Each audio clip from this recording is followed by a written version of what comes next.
Hello friend, Assalamu alaikum. Welcome to MA Invention. In this video, I can show you that how to solve a Photoshop Scratch this problem. There are two methods to solve a Photoshop Scratch this problem. So now let's get started. First method is first open your computer. And now you are in my computer. Click or right click on local disk C. Go to its properties and there is a disk cleanup. Click on it. Select all these files and OK. Delete files.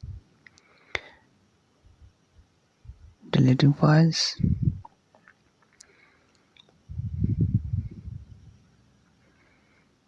OK. Click on OK. Now second is open your Photoshop. Go to edit in their preferences and performance. So now you can see Scratch disk option is available there.